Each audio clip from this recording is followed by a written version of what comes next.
Chemistry वाले sir, स्वागत करते हैं आपका और आपको थैंक यू बोलना चाहते हैं। हमारे सब्सक्राइबर जिस रेट से बढ़ रहे हैं ये अनएक्सपेक्टेड है और हमारी वीडियोस पे डिसलाइक्स नेग्लिजिबल है। तो आपको ये वीडियोस पसंद आ रहे हैं उसके लिए थैंक यू। अब हाइड्रोजन चैप्टर के अंदर एक बड़ा ही इंपॉर्टेंट टॉपिक मैं शुरू करने जा रहा हूं, लेकिन जो सिलसिला आपने शुरू किया है वो रुकना नहीं चाहिए। Like, share, subscribe. केमिस्ट्री वाले सर, नाउ हाइड्रोजन पेरोक्साइड, आप इन साइंटिस्ट को देख पा रहे हैं, एल.जे. थीनर्ड, इन्होंने हाइड्रोजन पेरोक्साइड डिस्कवर किया। एल.जे. थीनर्ड, रिएक्शन क्या थी? बेरियम पेरोक्साइड को H2SO4 एसिड से रिएक्शन करवाया और जो नाम सबसे पहले सजेस्ट हुआ वो हुआ oxygenated water. Preparation of H2O2 पे चलते हैं और कई बार मैं क्लास में बच्चों से बोलता हूं कि प्रिपरेशन कम है, एक्चुअल में जो ऑलरेडी पेरोक्साइड्स हमें पता है। फॉर एग्जांपल, जैसे मुझे बेरियम पेरोक्साइड के बारे में पता है, +2 - 2 ये बेरियम पेरोक्साइड है। मुझे Na2O2 ये मेरे पास पेरोक्साइड है। सिमिलरली ये कैरोस एसिड है। इसके स्ट्रक्चर को जब आप बनाओगे तो आपको खुद ही पता चलेगा इसके अंदर पेरोक्साइड है। सिमिलरली H2S2O8, तो कहीं ना कहीं पेरोक्साइड बॉन्ड को आपने मेंटेन किया, बस आपने अलग से कुछ नहीं किया, प्रिपरेशन कुछ नहीं किया, बस उस बॉन्ड को मेंटेन रखा आपने, ठीक है जी। तो सबसे पहले बेरियम पेरोक्साइड से बनाते हैं। ये हाइड्रेटेड फॉर्म में है और इसका हाइड्रेटेड होना मस्ट है और इसको ज्यादा से ज्यादा फैला लीजिएगा, इसको सरफेस एरिया बढ़ा दीजिए। इसको हाइड्रेटेड बेरियम पेरोक्साइड बोलना है आपने। हाइड्रेटेड बेरियम पेरोक्साइड H2SO4 से रिएक्शन करवाए। मैंने क्या कहा आपसे कि ये जो आपके पास बेरियम पेरोक्साइड है BaO2 8H2O, ओके, इसमें ऑलरेडी पेरोक्साइड बॉन्ड है। इस पेरोक्साइड को बस आपने कैरी फॉरवर्ड करना है और कुछ नहीं करना है। बेरियम सल्फेट प्रेसिपिटेट बनेगा व्हाइट कलर का, बेरियम सल्फेट का व्हाइट कलर का प्रेसिपिटेट बनेगा। बेरियम सल्फेट का व्हाइट कलर का प्रेसिपिटेट बनने के बाद अब सबसे बड़ी प्रॉब्लम क्या है? अगर मैं यहां ये एनहाइड्रस ले लूं, 8H2O ले लूं, तो जो आपके पास बेरियम पेरोक्साइड है ना, ये BaO2 है, इसके अराउंड बेरियम सल्फेट क्या करेगा? डिपॉजिट होना शुरू करेगा और उसको पैसिव कर देगा, उसको रिएक्शन के लिए आगे अवेलेबल ही नहीं करवाएगा। That's why it should be hydrated. ये देखिए, ये आपके पास H2O2 है, ये Ba+2 है, ये कहीं ना कहीं एक डिकम्पोजिशन कैटलाइज करने वाला भी है। सो H2O2 बनेगा और इसका डिकम्पोजिशन प्रमोट हो जाएगा। सो इसको हम लंबे टाइम के लिए स्टोर नहीं कर सकते हैं। जो काम बेरियम +2 कर रहा है वही काम H2SO4 भी कर रहा है। तो इसके लिए जो H2SO4 है ना, एक स्ट्रॉन्ग एसिड है, ये भी डिकम्पोजिशन प्रमोट कर रहा है, ये भी H2O2 का डिकम्पोजिशन प्रमोट कर रहा है। इसीलिए इसको हटाना मस्ट है, इसको हटाना बड़ा जरूरी है। तो इसको हटाने के लिए हमने वहां वीक एसिड या फिर वीक एसिड का एग्जांपल, ये थोड़ी मिस्टेक है, वीक बेस नहीं लेना आपने, वीक एसिड ही लेना है जो हमें H2O2 का डिकम्पोजिशन प्रमोट ना होने दे। ये वीक एसिड्स है, चाहे वो फॉस्फोरिक एसिड हो, चाहे जो आप पेप्सी कोक पीते हो, वो आपके पास सॉफ्ट ड्रिंक वाला कार्बोनेटेड वाटर ही क्यों ना हो, बट शुड बी वीक। अब इसको मेगा स्केल पे बनाते हैं मैन्युफैक्चरिंग, जब हाई अमाउंट में आपको H2O2 बनाना हो, ठीक है जी।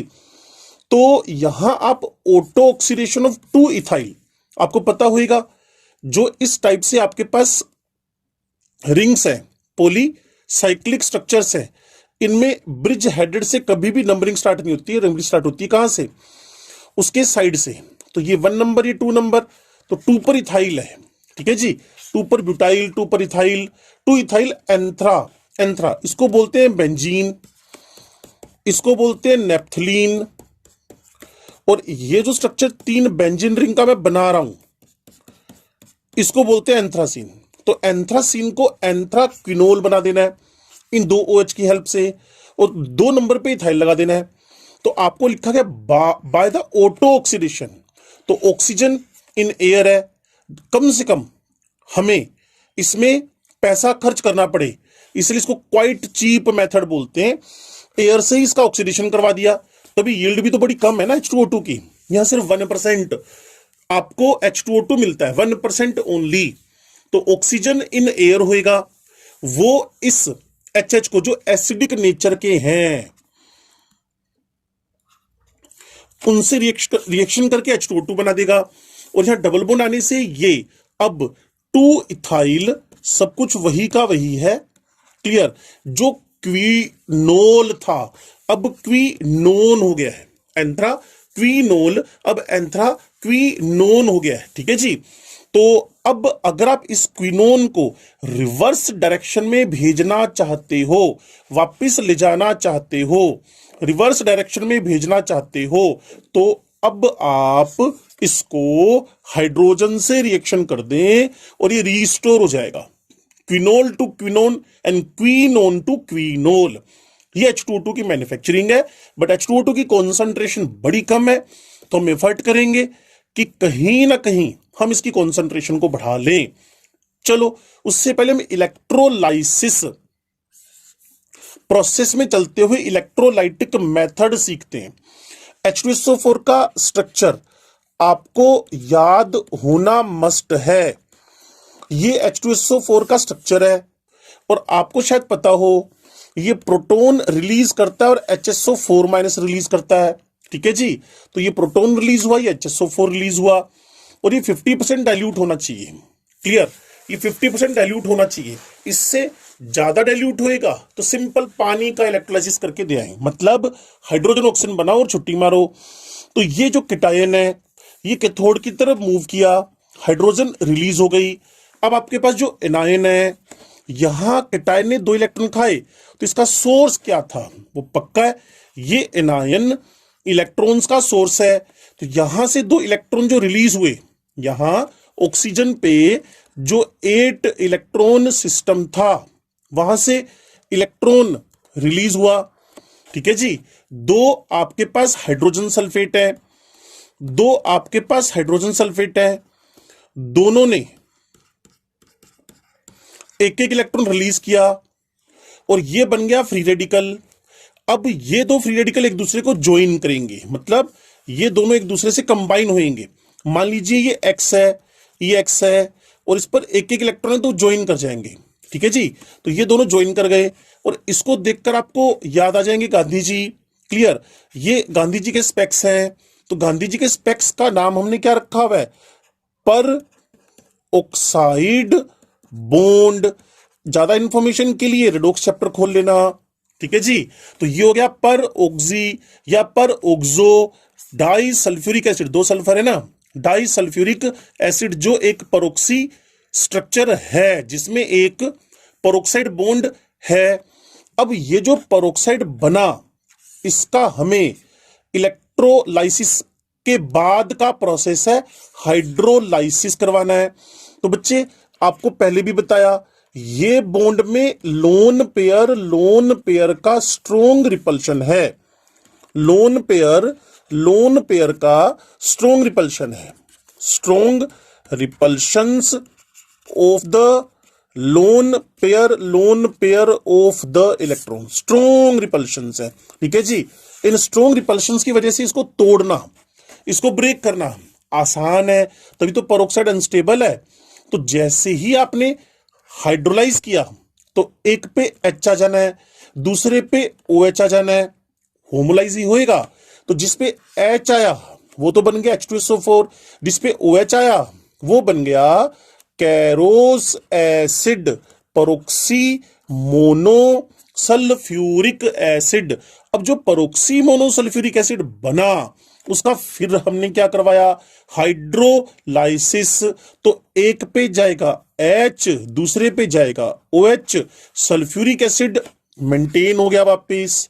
तो दो सल्फ्यूरिक एसिड आपने लिए थे, वो दोनों के दोनों सल्फ्यूरिक एसिड बाहर हो गए, एक यहां एक यहां, ठीक है जी। और यहां आपके पास ऑक्सीजनेटेड वाटर जिसको पहले बोला था, क्लियर, वो आपके पास हाइड्रोजन पेरोक्साइड के फॉर्म में बन गया, क्लियर है। तो अगर आप D2O2 बनाना चाहते हो, अगर आप D2O2 बनाना चाहते हो, तो जब आपने H2S2O8 लिया वहां आप K2S2O8 ले लें, 2D2O हैवी वाटर ले लें, तो 2D2O लोगे तो स्ट्रक्चर तो पानी जैसा ही है, बट थोड़ा धीरे रिएक्शन करता है, हैवी आइसोटोप है, भारी है, मोटा है तो धीरे चलना ही चलना है।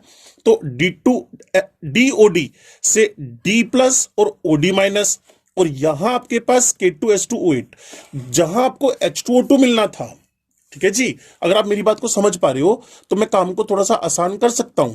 SOS, क्लियर, पेरोक्साइड बॉन्ड है, यहां OOKK लगा हुआ है, ठीक है जी।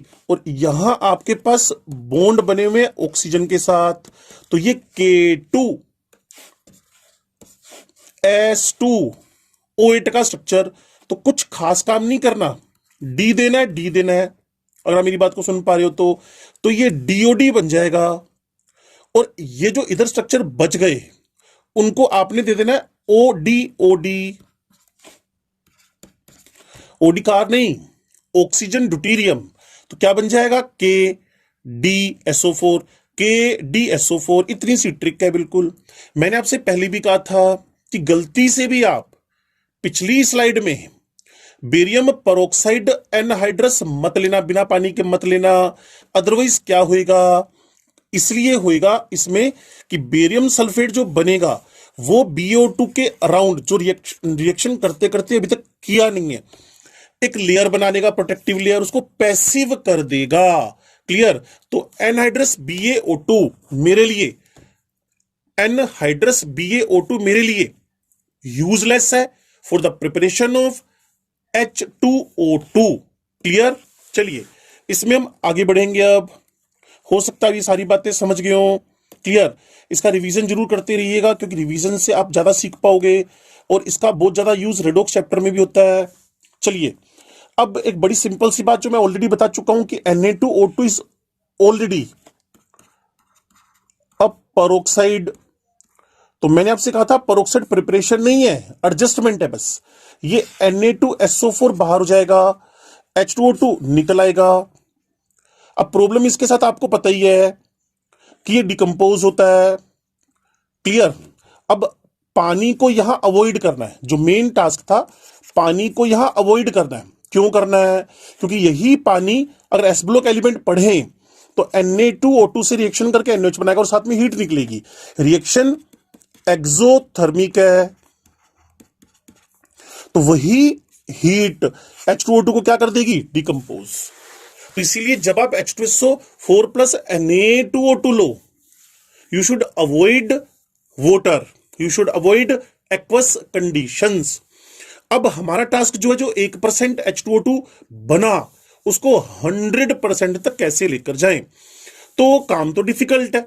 H2O2 मैंने बताया due to lone pair repulsion, due to lone pair repulsion, due to lone pair repulsion, due to lone pair repulsion highly unstable है, तो एक्सप्लोजिव नेचर का। और हमारी केमिस्ट्री में एक्सप्लोजिव का सिंपल मतलब होता है रिएक्टिव। हमारी केमिस्ट्री में एक्सप्लोजिव का सिंपल मतलब होता है, एक्सप्लोजिव का सिंपल मतलब रिएक्टिव। तो क्या करना है जी, जो डाइल्यूट H2SO4 का सॉल्यूशन है उसको 60 से 70 डिग्री पर वाटर बाथ पर लेकर, ठीक है जी, ये वाटर बाथ मैंने दे दिया आपको, क्लियर। इस वाटर बाथ पर लेकर, वाटर बाथ को अगर आप ढंग से देखना चाहते हैं तो मैं इसको थोड़ा सा हाईलाइट करके आपको दिखा देता हूं। वापिस इसको उसी स्टैंडर्ड पे ले आएंगे। ये देखिए लेबोरेटरी में अवेलेबल रहते हैं ये, क्लियर। यहां आपको वाटर बाथ दिखा रखा है। तो जो वाटर बाथ आपको दिखा रखा है, ठीक है जी, ये जो वाटर बाथ आपको दिखा रखा है, इसका टास्क क्या है मैंने आपको बताया कि इसकी हेल्प से हम कंसंट्रेशन क्या करेंगे, बढ़ाएंगे। क्योंकि वाटर बाथ में आपने इसको बॉईल करवाना है 60 से 70 डिग्री पर, 60 से 70 डिग्री पर, ठीक है जी। चलिए मैं वापस लिख देता हूं, यहां 60 टू 70 डिग्री,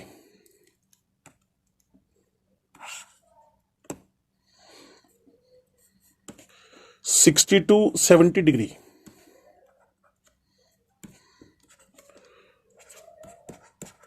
ओके, तो 60 से 70 डिग्री पर, वैसे मैं आपको बता दूं H2O2 का जो बीपी है वो 152 डिग्री सेंटीग्रेड है। ओके, पानी से मच हायर है, इसमें हाइड्रोजन बॉन्डिंग ज्यादा है दोनों साइड से। तो वाटर बाथ पे जब करेंगे तो इसका 50% H2O2 आपको मिल जाएगा 60 से 70 डिग्री पर हीट करने से। अब क्या करना है जी, अब इसको वैक्यूम डेसिकेटर में लेकर जाना है। वैक्यूम डेसिकेटर का ये जो लोअर पोर्शन देख रहे हैं ना बच्चे आप, लोअर पोर्शन, इसमें आप रखते हो कॉन्संट्रेटेड H2SO4, जिससे हर तरफ ना H2SO4 की वेपर्स फैल जाएंगी। और H2SO4 आपके पास है क्या, it is very good dehydrating reagent और एजेंट, ठीक है जी। तो वो क्या करेगा, सारी की सारी वाटर वेपर जो अवेलेबल होंगी उनको एब्जॉर्ब कर लेगा, एब्जॉर्ब करेगा, water evaporate easily due to low pressure. तो इससे हम 90% H2O2 तक पहुंच जाएंगे, ठीक है जी, 90% तक। अब आपको समझना और सीखना क्या है, वैक्यूम डेसिकेटर का यूज करने के बाद डिस्टिलेशन करवाना है अंडर रिड्यूस्ड प्रेशर। अब इस बात को एक बार सीक्वेंस बनाएं। सबसे पहले आपके पास डाइल्यूट सॉल्यूशन ऑफ H2O2 था, 60-70 डिग्री पे ले लिया वाटर बाथ में, वो 50% हो गया। 50% को वैक्यूम डेसिकेटर में H2SO4 के साथ ले लिया, ठीक है जी। वैक्यूम पंप से थोड़ा सा प्रेशर घटा देते हैं जिससे ये 90% H2O2 तक पहुंच जाएगा। फिर इसका डिस्टिलेशन अंडर रिड्यूस्ड प्रेशर कर लेंगे। पहला टारगेट वाटर बाथ, दूसरा टारगेट आपके पास वैक्यूम डेसिकेटर, तीसरा target distillation under reduced pressure, ठीक है जी। और ध्यान रखें, बीपी अगर किसी का घटाना हो तो प्रेशर को घटा दें, किसी का बीपी घटाना हो तो प्रेशर को घटा दें। तो हमने प्रेशर 35 से 40 mm कर दिया सिर्फ, 35 से 40 mm कर दिया सिर्फ। और ये 35 से 40 mm करना, इस पर हम 35 से 40 mm अगर कर देते हैं, क्लियर, तो आप सोचिए यहां जो आपके पास H2O2 है वो 99% H2O2 में कन्वर्ट हो जाएगा, क्योंकि H2O2 की आदत है अपने बीपी पे टूटने की, अपने बॉइलिंग पॉइंट पे टूटने की। अगर मैं टेम्परेचर 152 डिग्री सेंटीग्रेड कर दूं तो H2O2 ब्रेक होना शुरू हो जाएगा, ब्रेक होना शुरू हो जाएगा। तो 90% H2O2, 99%। अब कुछ नहीं करना आपने, 1% पानी जो है वो आप ड्राई आइस, क्लियर, वो आप कार्ड आइस, क्लियर, वो कार्बन डाइऑक्साइड का मिलकर ईथर बाथ में कूलिंग करवाएं सॉलिड CO2 के साथ। तो जब तक क्रिस्टल नहीं बन जाए तब तक आप इस काम को करवाते रहें, प्योर H2O2 तक आप पहुंच जाएंगे। एक हल्का रिवीजन, पहले वाटर बाथ, फिर वैक्यूम डेसिकेटर, फिर रिड्यूस्ड प्रेशर पे डिस्टिलेशन, लास्ट में CO2 के साथ कूलिंग। तो पहले 50, फिर 90, फिर 99% एंड देन आफ्टर अप्रोक्सीमेट 100%। ये आपके पास डिस्टिलेशन की पूरी थ्योरी है। ओके, आगे बढ़ते हैं जी। स्ट्रेंथ ऑफ H2O2 बड़ा ही दमदार टॉपिक है, क्लियर, वेरी वेरी इंपॉर्टेंट। इसमें कोई बाल खड़े करने वाली हालत है नहीं। लाइक शेयर सब्सक्राइब करते रहें, सीखते भी रहेंगे आप। वॉल्यूम स्ट्रेंथ की बात है, ध्यान से सुनिएगा। जब भी कभी आप H2O2 के सैंपल को देखें, जैसा आप इस बोतल को देख पा रहे हैं, तो यहां हाइड्रोजन पेरोक्साइड लिखा हुआ है, यहां हाइड्रोजन पेरोक्साइड लिखा हुआ है, क्लियर, हाइड्रोजन पेरोक्साइड। और ये सॉल्यूशन 3% है, और 3% का मतलब है वेट बाय वॉल्यूम।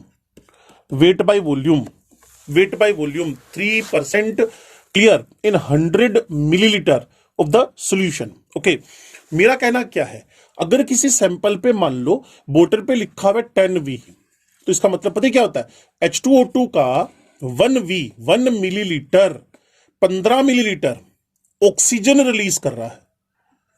अब सर ये क्या है, 1 ml 15 ml, सर कैसी अजीब सी बातें कर रहे हो।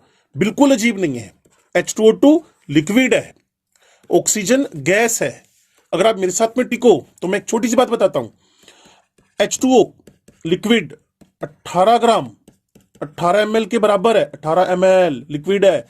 इसको ब्रेक करके hydrogen gas half O2 gas में चेंज किया, ये 22.4 लीटर, ये 11.2 लीटर, इन दोनों का सम आपके पास 33.6 लीटर। अब कर लो बात, 18 ml से 33.6 लीटर आ गया। भाई वो क्या थी, गैसेस थी। क्या थी वो, गैसेस। यही बात तो मैं आपसे बोल रहा हूं कि अगर किसी H2O2 के सैंपल पे 10V लिखा है तो मतलब है 1 millilitre of H2O2 releases 15 millilitre of oxygen under STP NTP conditions. सरी सिंपल।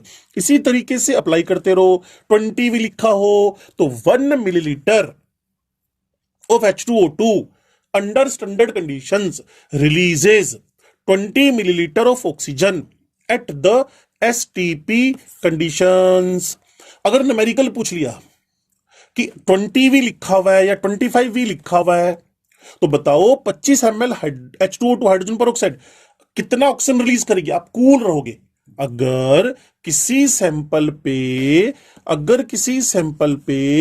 25V लिखा हुआ है और सैंपल आपके पास 20 मिलीलीटर 25 मिलीलीटर 50 मिलीलीटर जो आप लेना चाहते हो ले लो है, तो बताओ कितनी ऑक्सीजन मिलेगी। आप बोलोगे 1 ml releases 25 millilitre and then 25, ये गिवन है, क्लियर। तो कितना ऑक्सीजन मिलेगा, 25 जा 625 मिलीलीटर ऑफ ऑक्सीजन। ऐसे छोटे मोटे न्यूमेरिकल चलते रहेंगे, आप सोल्व करते रहिएगा।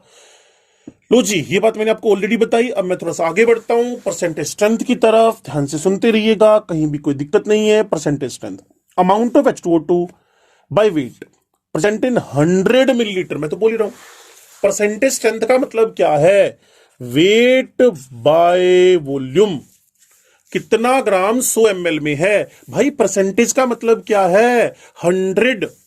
परसेंटेज का मतलब क्या है, 100। तो 30% H2O2 का मतलब क्या हुआ, 30 grams of H2O2 in 100 ml of solution. Weight by volume, weight of solute, clear, and volume of the solution. Okay, तो थोड़ा सा हम इसको आगे लेके चलते हैं, ध्यान से सुनिए, ध्यान मत हटाना, एक इंपॉर्टेंट पार्ट मिस हो जाएगा। 2H2O2 2H2O oxygen 68 gram, this liquid releases 1 mole 22,400 millilitre. चलो जी, अब मैं इसको लिखूं ऐसे, अगर मेरे पास 22,400 ml ऑफ ऑक्सीजन है, ये 22,400 ml ऑफ ऑक्सीजन कितना कितना कितना H2O2 से आ रहा है, 68 से। इतनी बात समझ में आती है। चलो 1 ml कितने से आएगा, श्योर 68 बाय 22,400। x मिलीलीटर कितने से आएगा, 68 बाय 22,000 इंटू एक्स। अब एक काम करना, थोड़ा सा इसको सोल्व कर लेते हैं। सोल्व कैसे करेंगे, 4 से डिवाइड कर दिया, यहां पहुंच गए। इसको मैंने अब मोल में कन्वर्ट करना है, क्लियर, मोल्स ऑफ H2O2 में कन्वर्ट करना है, मोल्स में कर ले।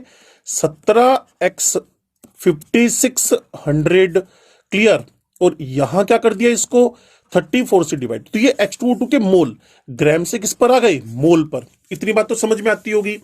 कैंसलेशन पे ले जाएं, लो जी कैंसलेशन पे आ गया, तो मेरे पास मोल्स आ गए, मोल्स ऑफ H2O2 आ गए कितने, x डिवाइडेड बाय 11,200।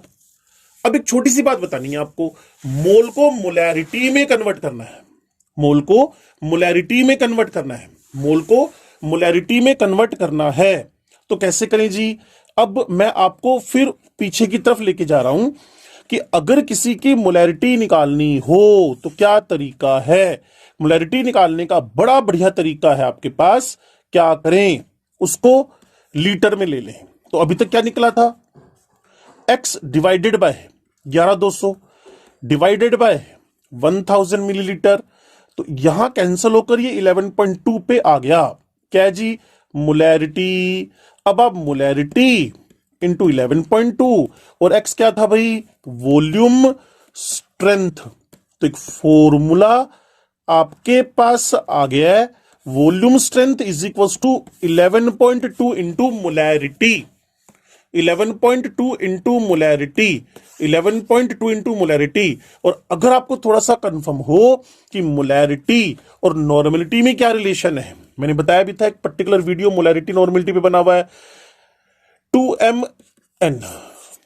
ठीक है जी। तो आपने करना क्या है, जहां m है वहां n पुट करना है, तो n/2 आ जाएगा। क्लियर। 11.2 m हटाना है तो n/2 आ गया। कैंसलेशन के बाद 5.6 इंटू नॉर्मेलिटी। अब एक ट्रिक बता रहा हूं आपको कि अगर आपने क्या निकालनी हो, वॉल्यूम स्ट्रेंथ के बाद, मोलैरिटी नॉर्मेलिटी के रिलेशन के बाद परसेंटेज स्ट्रेंथ, तो चेक करना पड़ेगा what is volume strength, 11.2 molarity mass of H2O2 bye molecular mass, ये वॉल्यूम है। मुझे मास पता करना है, तो वॉल्यूम स्ट्रेंथ तो गिवन होगी, मास पता नहीं, वो तो पता लगाना है। अब जो मेरे पास यहां 11.2 और 34 सोल्व करके 3.03 आ गया, 11 3 जा 33। ठीक है, वॉल्यूम इन लीटर लिखा हुआ है। थोड़ा सा और आगे बढ़ते हैं, मास ऑफ H2O2 इन 1000, ये 1000 है ना, 1000 1 लीटर कितना है जी, मास ऑफ H2O2 इन 1000, ये वॉल्यूम स्ट्रेंथ इनटू 3.03। वापिस mass of H2O2 in the 1000 ml of solution कितना है, 3.03 इंटू वॉल्यूम स्ट्रेंथ। अगर 100 मिलीलीटर में निकालना हो, कैसे 100 में क्यों निकाल रहे हो भाई, पीछे बताया था मैं किस तरह बढ़ता जा रहा हूं। परसेंटेज क्या है, amount of H2O2 by weight present in 100 millilitre. तो वहीं तो आ रहा हूं मैं आपके साथ। क्लियर। तो मैंने अब 100 मिलीलीटर में निकाला, 1000 ml में, तो पता चल गया 100 मिलीलीटर में ये 0.0 काटे ना, ये कट गया। तो सिंपल ट्रिक है, अगर पेपर में कभी भी वॉल्यूम स्ट्रेंथ दे रखी हो और परसेंटेज स्ट्रेंथ पूछ ले, तो 303.303 से मल्टीप्लाई कर दें, सीधा आंसर आएगा। क्वेश्चन करके बता देता हूं। कह रहा है कि calculate the volume strength of 10VH2O2, volume not volume strength, that will react with 200 millilitre of 2N। You माने एक कंटेनर, दूसरा कंटेनर, इसमें 200 ml 2N oxidising agent KMnO4 है। ठीक है जी। दूसरी तरफ आपके पास 10VH2O2 है, और 10VH2O2 का दूसरा मतलब सब समझते हैं, वॉल्यूम स्ट्रेंथ 10V है, 5.6 का डिवाइड मारो, नॉर्मेलिटी निकल आएगी। ओके, तो नॉर्मेलिटी आपके पास क्या आ गई, 10/5.6। तो अब आप रिडोक्स चैप्टर से क्या उठा कर लाए हो, कॉन्सेप्ट ऑफ ग्राम इक्विवेलेंस। ठीक है जी। तो N1V1 is equal to N2V2, ये पता चल ही गया।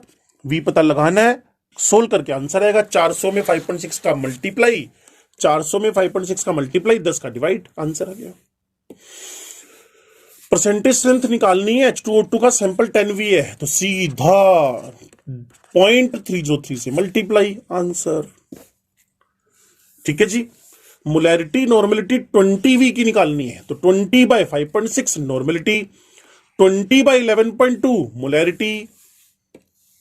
आगे बढ़ते हैं, H2O2 का स्ट्रक्चर, तो इसमें एक डिक्रीज, इंक्रीज, डिक्रीज, इंक्रीज का ट्रिक फॉलो करना कि गैस फेज में और सॉलिड फेज में क्या है।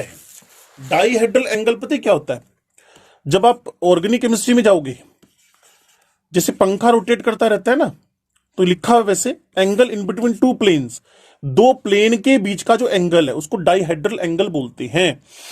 तो यहां गैस है, तो तो ध्यान से सुनिएगा, मैं हाईलाइट करता हूं। 95 सॉलिड पे गए, यहां से ये 147, 145, 94, 190, ये 111। तो थोड़ा सा अगर आपने ध्यान दिया हो तो मैंने क्या किया, डाइहेड्रल एंगल सबसे पहले डिक्रीज कर गया, उसके बाद थोड़ा सा आगे बढ़े तो 111, यहां से 90, 100, इससे कंपेयर कर रहे हैं इन दोनों का, ये फर्स्ट है ये सेकंड है। उसके बाद जो आपके पास डिक्रीज के बाद 94 से ये इंक्रीज कर गया, फिर डिक्रीज कर गया, O bond length, O bond length. तो सबसे पहले डाइहेड्रल एंगल, फिर आपके पास एंगल, ठीक है जी, फिर आपके पास ओ बॉन्ड लेंथ, फिर आपके पास ओ एच बॉन्ड लेंथ। तो फंडा क्या, डाइहेड्रल एंगल गैस से सॉलिड में घटा, एंगल बढ़ा, क्लियर, ओ लेंथ घटी, क्योंकि वो कितनी आ रही है 147, इसमें 145, सॉलिड में कम आ रही है, आनी चाहिए, पिचक गया, कॉन्ट्रैक्शन हो गया। और उसके बाद जो ओ एच है, क्लियर, वो आपके पास स्लाइटली इंक्रीज आ रही है 95 से 98.5। तो शुरू करना है डाइहेड्रल एंगल से, तो decrease increase decrease increase, dihedral angle, angle O length O H, अब समझ जाएंगे इजीली। लीजिए अब हम इसमें आगे बढ़ते हैं। Physical properties, H2O2 injurious to skin है, स्किन पे आपके ब्लिस्टर्स पड़ जाएंगे, छाले पड़ जाएंगे, ठीक है। बीपी मैंने बताया था ये बहुत खतरनाक टाइप से एसोसिएटेड लिक्विड है, फ्रीजिंग पॉइंट पानी से कम है, पानी 0 पे जमता है, ये भाई साहब अप्रोक्सीमेट 1 डिग्री पे जमते हैं। H2O2 अपने बीपी पे due to lone pair repulsion, due to lone pair repulsion क्या होगा, टूट जाएगा। So distillation takes place at reduced pressure, clear. Vacuum distillation करवाते हैं इसका हम लोग, इसके प्यूरिफिकेशन के लिए। ये एसोसिएटेड लिक्विड है, एसोसिएशन मतलब हाइड्रोजन बॉन्डिंग हो रखी है खतरनाक वाली। प्योर स्टेट में ये पेल ब्लू दिखता है, अदरवाइज ये कलरलेस है। और सबसे इंपॉर्टेंट बात एग्जाम में कई बार हाईलाइट होती है, चैप्टर का नाम लग जाता है केमिकल बॉन्डिंग। इन भाई साहब का डाइपोल मोमेंट ज्यादा है, किससे, पानी से। Dipole moment of H2O2 is greater than water, it is 2.1 debye, और उन भाई साहब का है 1.84 डिबाई, ठीक है जी। आगे बढ़ते हैं। नाउ केमिकल प्रॉपर्टीज पर डिस्कशन चल पड़ा, मैंने आपसे कहा था ये एक्सक्लूसिव H2O2 को डेडिकेटेड लेक्चर है। एक बात फिर मुझे आपसे बोलनी है, क्लियर, LSS किसको, केमिस्ट्री वाले सर, केमिस्ट्री वाले सर। टेलीग्राम चैनल भी है हमारा, क्लियर, कैम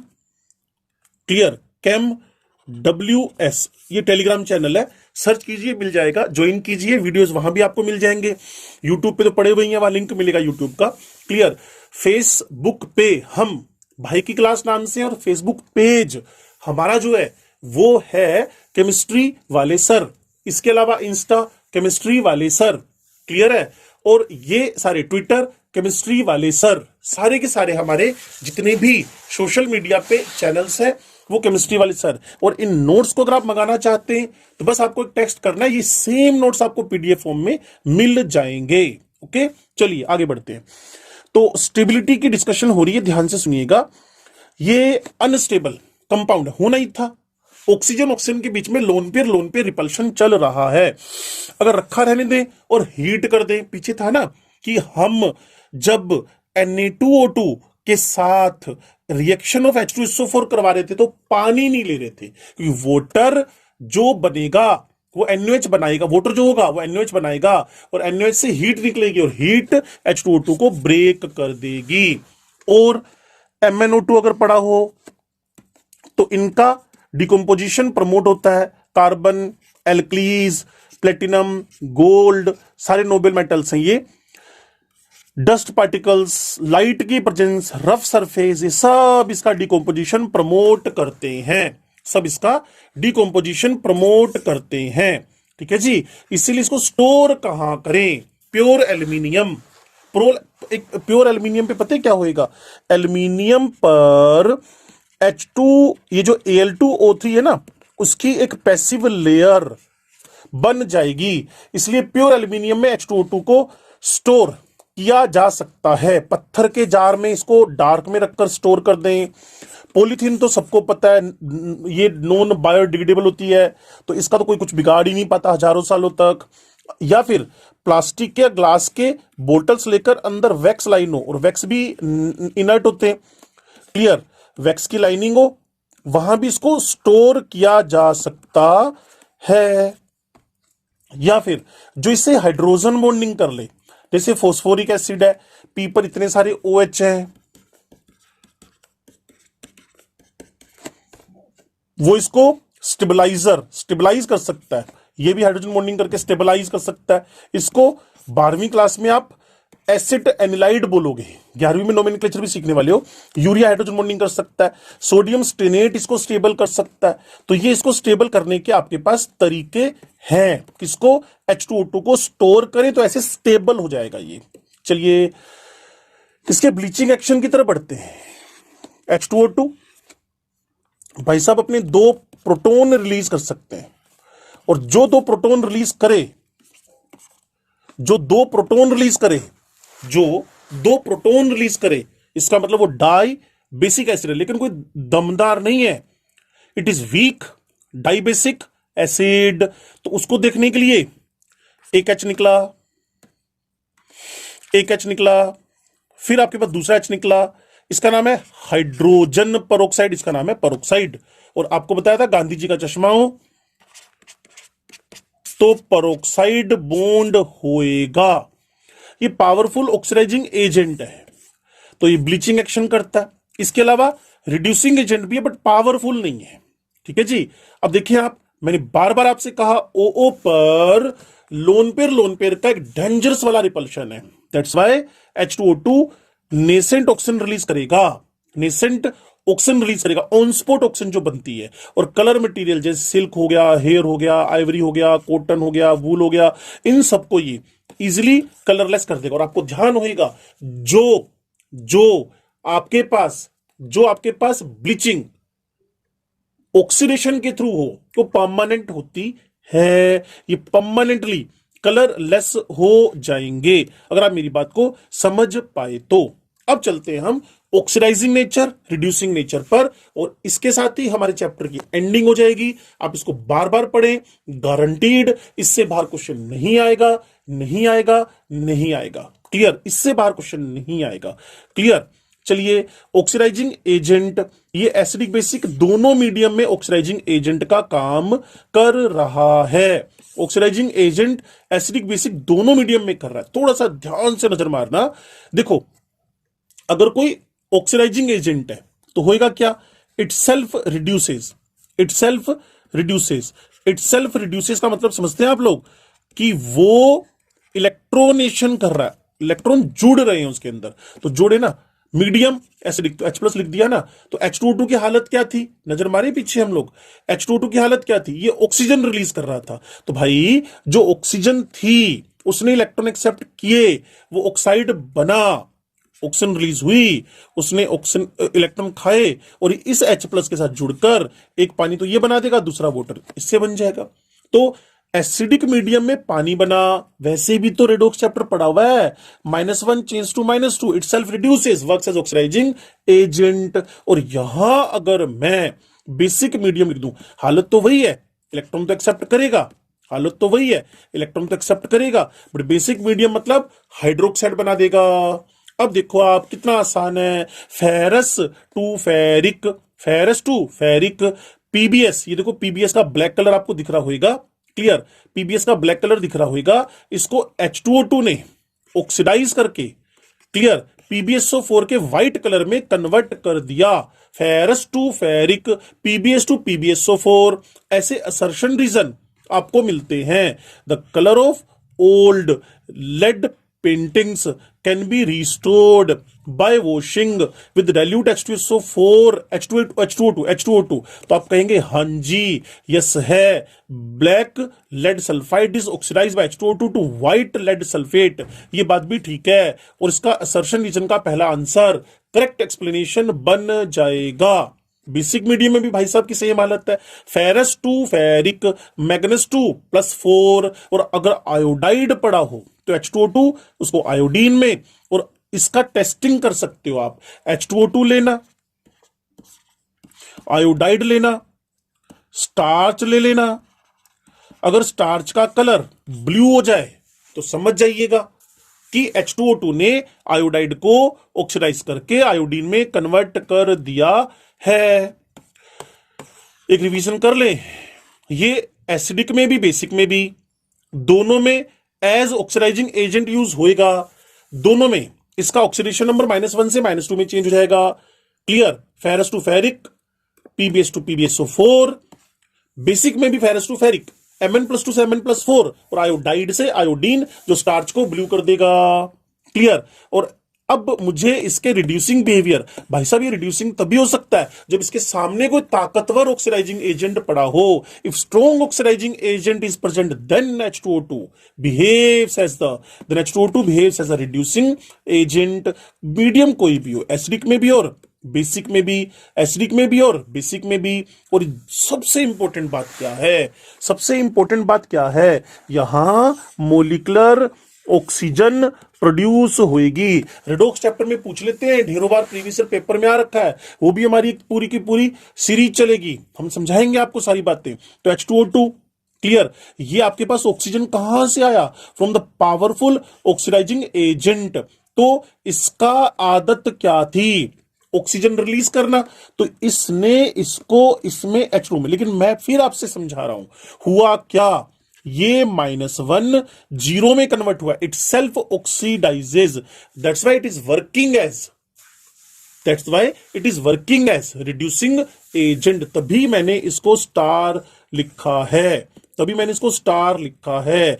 ये मेरे पास स्टार लाइन इसलिए है क्योंकि मोलिकुलर ऑक्सीजन अगर H2O2 से निकलती हुई दिखती है तो इसका काम एज द रिड्यूसिंग एजेंट होएगा। ठीक है जी। अब एसिडिक मीडियम भी दिखा देते हैं आपको, बेसिक मीडियम भी दिखा देते हैं आपको। ये लो जी H2O2, इसको लिखे बगैर तो आप जा ही नहीं सकते हो, वहां इलेक्ट्रॉन जुड़े थे। चलें, ये देखो पैरेलल में वहां इलेक्ट्रॉन जुड़े थे, ये देखो पैरेलल में यहां इलेक्ट्रॉन जुड़े थे, यहां इलेक्ट्रॉन निकले हैं। मीडियम वहां भी एसिडिक था, ये लो जी यहां भी एसिडिक है, मीडियम दोनों जगह एसिडिक, बट एक जगह इलेक्ट्रॉन, लेकिन वहां ऑक्सीजन का नामो निशान नहीं था। और यहां सबसे इंपॉर्टेंट बात क्या, ऑक्सीजन का निकलना। एसिडिक मीडियम हो या फिर बेसिक मीडियम हो, देखो बड़ी सिंपल सी बात है, बेसिक मीडियम दिया आपने, बेसिक मीडियम दिया आपने, ये तो बनना ही था।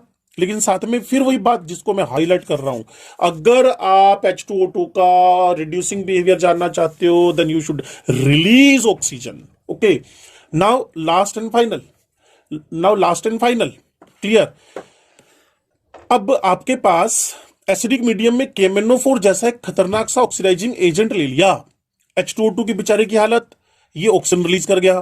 ठीक है जी, KMnO4 आपके पास Mn+2 में कन्वर्ट हुआ, ये इटसेल्फ रिड्यूस, और ये क्या हो गया, oxidise, itself oxidise works as reducing agent. ये लो जी hypochlorous acid is very good oxidising agent, इसने भी क्या रिलीज कर दिया, ऑक्सीजन रिलीज कर दी।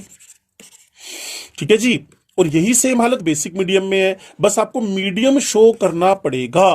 बस आपको समझना क्या है कि MnO4 Mn+2 इटसेल्फ रिड्यूसेस, तो H2O2 का क्या करेगा, oxidation. HOCl powerful oxidising agent, H2O2 का क्या करेगा, ऑक्सीडेशन, और H2O2 खुद क्या हो जाएगा, रिड्यूस। क्लियर ना, ये आपके पास -1 से 0 itself oxidise, HOCl oxidises H2O2, और वो रिड्यूसिंग एजेंट का काम कर रहा है। वही हालत यहां थी। लेकिन सबसे इंपॉर्टेंट बात जो आप मेरे से पहले भी पढ़कर आए हो, यहां +7 हो तो यहां +4, ये कमाल है बेसिक मीडियम का, ये कमाल बेसिक। एसिडिक मीडियम में 7 2 में चेंज होता है, और बेसिक मीडियम में KMnO4 का 7 4 में कन्वर्ट होता है। आइए एंड करते हैं चैप्टर का, रिवीजन आप कर लीजिएगा इसका, क्योंकि चैप्टर अब हमारे पास अप्रोक्सीमेट 45 मिनट्स के आसपास होने को आया है। हाँ, अगर मैं पहले से लिख के नहीं रखता तो ये 1.5 घंटे पे जाता, 1.5 आवर पे जाता, तो थोड़ा सा हमने टाइम बचाने की कोशिश की है और चीजों को रिवाइज किया।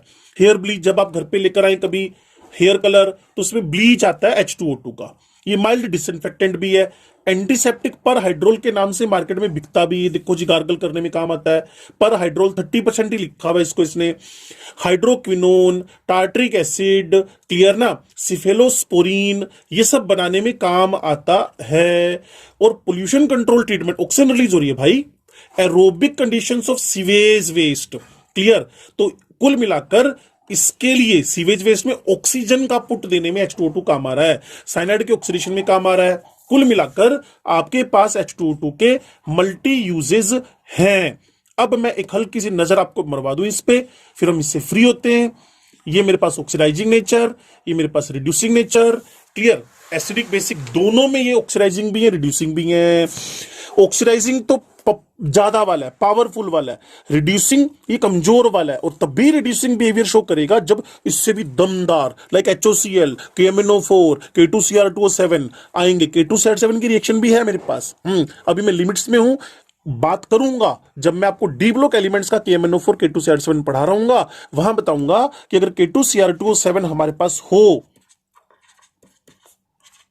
ठीक है जी, और साथ में H2O2 हो, तो वहां आपके पास एक CrO5 का blue colour butterfly structure, blue colour solution बनता है। अभी हम अपनी डायरेक्शन को बदलते नहीं है, वापस वहीं चलते हैं। और ये ऑर्गेनिक सोलवेंट में ही हो पाएगा, अगर ऑर्गेनिक सोलवेंट हटाओगे तो फिर ये टूटना शुरू हो जाएगा बटरफ्लाई स्ट्रक्चर। तो मेरी बात को अगर आप सुन पा रहे हो तो ये ऑक्सीडाइजिंग और रिड्यूसिंग दोनों है, ये एसिडिक बेसिक दोनों में ऑक्सीडाइजिंग रिड्यूसिंग है। अगर इसका ऑक्सीडाइजिंग बिहेवियर है तो फेरस फेरिक, PbSO4 बेसिक हो तभी फेरस फेरिक, और Mn+2 का Mn+4, आयोडाइड को आयोडीन जिसे स्टार्च ब्लू कलर हो गया। और रिड्यूसिंग है KMnO4, अगर एसिडिक मीडियम हुआ तो +2, अगर बेसिक मीडियम हुआ +4। HOCl को भी ये रिएक्ट करके खुद को ऑक्सीजन में कन्वर्ट कर लेगा। और सबसे बड़ी पहचान है इसकी रिड्यूसिंग बिहेवियर की कि ये ऑक्सीजन रिलीज करता है, इटसेल्फ रिड्यूसिंग एजेंट का काम कर रहा होता है। और यूजेस के अंदर हेयर ब्लीच में माइल्ड डिसइंफेक्टेंट है, एंटीसेप्टिक है, हाइड्रोक्विनोन को, टार्ट्रिक एसिड को बनाने में इसका यूज होता है। तो ध्यान से पढ़िएगा, इसके क्वेश्चन सोल्व कीजिएगा। एक बार फिर final request, like, share, subscribe सभी सोशल मीडिया पे आप पहुंचाइए, और पॉजिटिवली हमारे चैनल को लाइक भी करें, शेयर भी करें और सब्सक्राइब भी करें। ठीक है जी।